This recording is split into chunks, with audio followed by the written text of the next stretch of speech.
Pagbasa mula sa ikalawang sulat ni Apostol San Pablo sa mga taga-Korinto. Mga kapatid, hanggang ngayon may talukbong pa ang isip ng mga Israelita tuwing babasahin nila ang aklat ni Moises. Ngunit pagharap ng tao sa Panginoon, naaalis ang talukbong. Ang Panginoong binabanggit dito ay ang Espiritu, at kung saan naroon ang Espiritu ng Panginoon, naroon din ang kalayaan.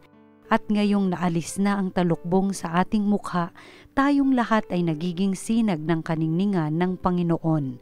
At ang kaningningang iyon ay nagmumula sa Panginoon na siyang Espiritu, ang bumabago sa ating anyo upang maging lalong maningning hanggang sa maging mistulang larawan niya. Dahil sa habag ng Diyos, hinirang niya ako para sa gawaing ito, kaya naman malakas ang aking loob. Kung may talukbong pa ang mabuting balitang ipinakahayag namin, ito'y natatalukbungan lamang sa mga napapahamak. Hindi sila sumasampalataya sapagkat ang kanilang isip ay binulag ng Diyos ng daigdig na ito. Sila'y binulag nito upang hindi nila makita ang liwanag ng mabuting balita tungkol sa kaningningan ni Kristo na siyang larawan ng Diyos. Si Kristo Jesus na ating Panginoon ang ipinangangaral ko at hindi ang aking sarili. Ako'y lingkod ninyo alang-alang kay Jesus sapagkat ang Diyos na nagsabing, mula sa karimlan ay sisilang ang liwanag, ay siya ring nagbigay liwanag sa aming mga isip upang makilala ang kadakilaan ng Diyos na nahahayag sa mukha ni Kristo. Ang salita ng Diyos. Salamat sa Diyos.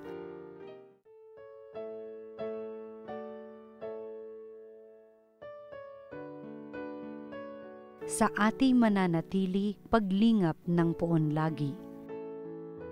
Aking naririnig magmula sa poon ang sinasalita. Sinasabi niyang ang mga lingkod niya'y magiging payapa kung mangagsisisi at di nababalik sa gawang masama. Ang nagpaparangal sa pangalan niya'y kanyang ililigtas. Sa ating lupain ay mananatili ang kanyang paglingap. Sa ating mananatili, paglingap ng poon lagi. Ang pagtatapatan at pag-iibigay magdadaop palad, ang kapayapaan at ang katwiray magsasamang ganap. Sa balat ng lupa'y pawang maghahari yaong pagtatapat, at ang katarungan na may maghahari mula sa itaas. Sa ating mananatili, paglingap ng poon lagi. Gagawing maunlad ng Panginoong Diyos itong ating buhay, ang mga halaman sa ating lupa'i bubungang mainam. Sa harapan niya yaong maghahari pawang katarungan, magiging payapat susunod ang madla sa kanyang daan. Sa ating mananatili, paglingap ng poon lagi. Ang mabuting balita ng Panginoon ayon kay San Mateo.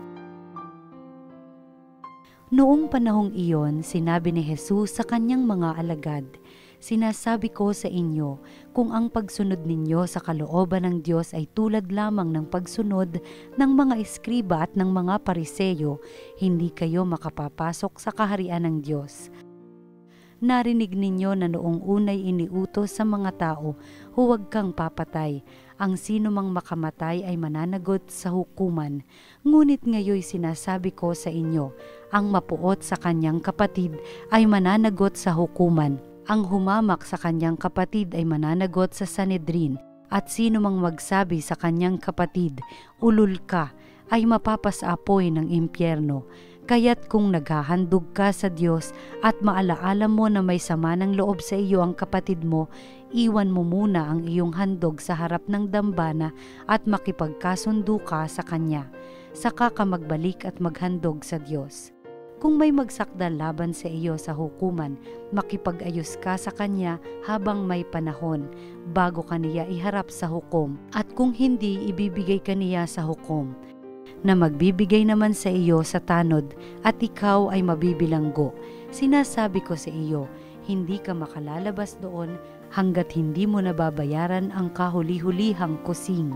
Ang mabuting balita ng Panginoon. Pinupuri ka namin, Panginoong Hesukristo.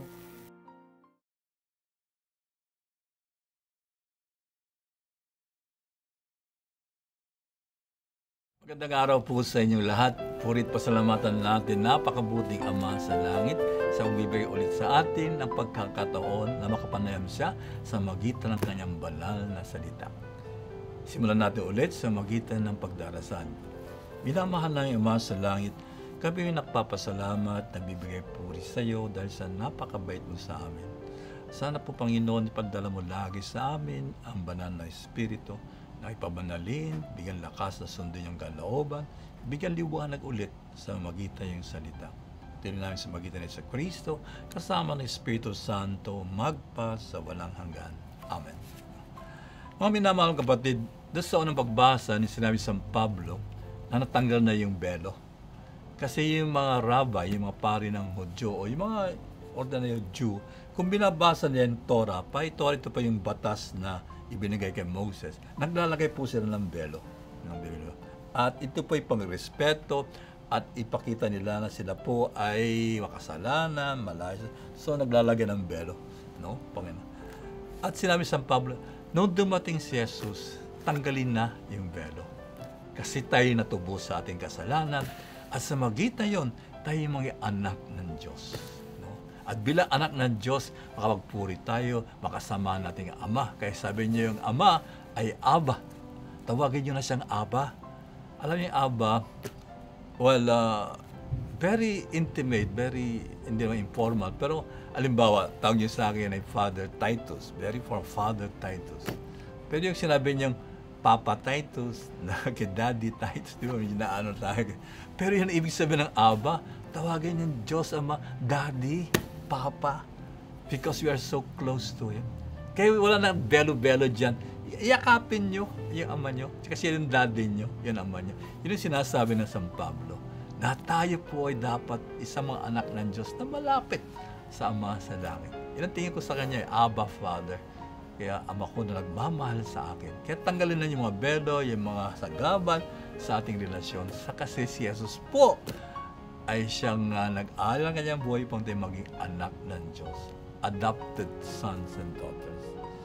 At doon sa banal ebanghelyo naman na makikita natin na ang kabanalan po ay hindi nakikita sa pagsunod sa mga batas lang, sa mga law. Ito yung binigyan din ni San Pablo. Hindi. Yung batas hindi nagpapabanal yan, no? Sinusundan yung batas, okay lang there will be order in the society, pero hindi po yan nagpapabanal, no? Alimbawa, okay, I'll give you an example. Mayroong nakausap, Father, hindi na ako nag-agrabyado ng aking kapwa, hindi ako pumapatay ng aking kapwa. O nga naman, hindi siya pumapatay ng kanyang kapwa, pero yung kapitbahay na squatter, namamatay sa gutom. Akala yung makapasok sa langit. Ay, hindi po. Malinaw pa, I was hungry and you did not feed me.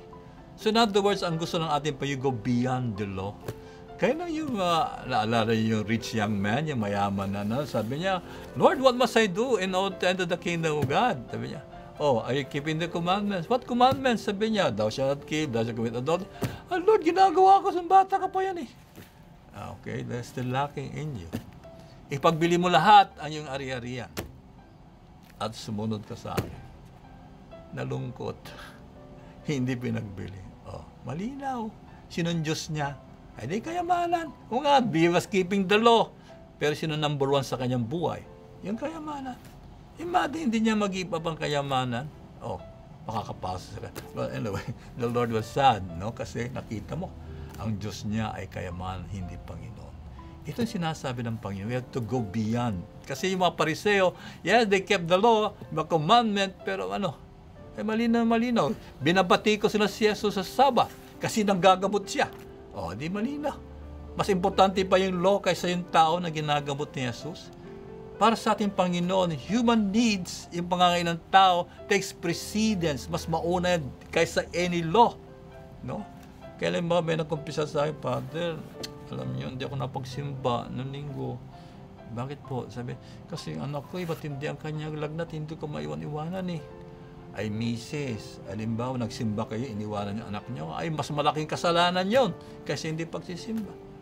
Malinaw kay Jesus. Ang pangangailangan ng tao ay mas nauuna kaysa ilang batas.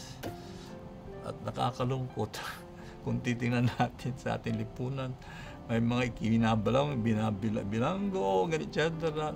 Dahil sa yung dinusunod sa batas, ay pangangailangan yun eh. So, yun ang kabanalan, hindi lang sa nakikita pagsunod sa batas, kundi nasa puso.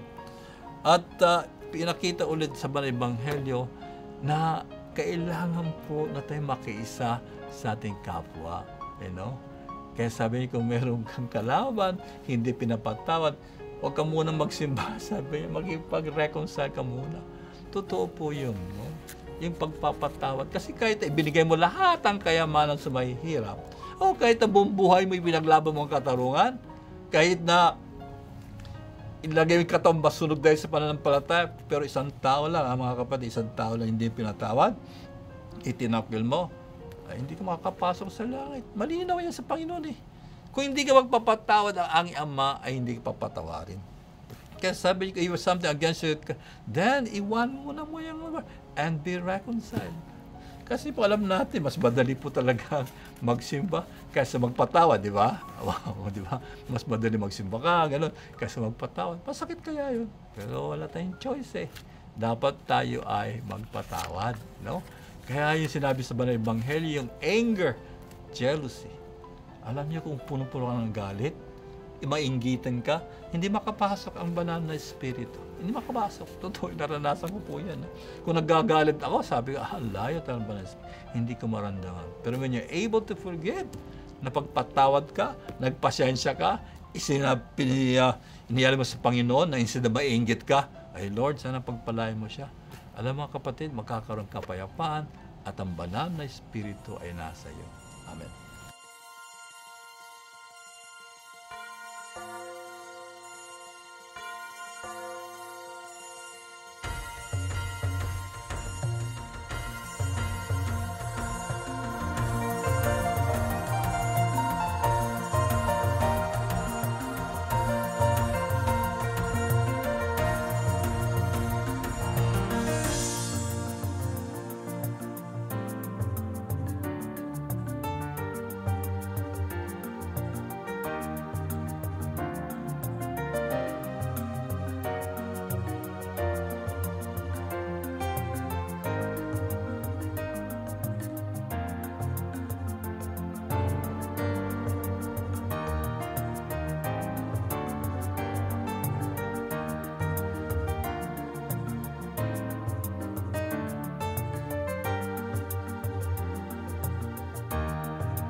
Through His loving eyes.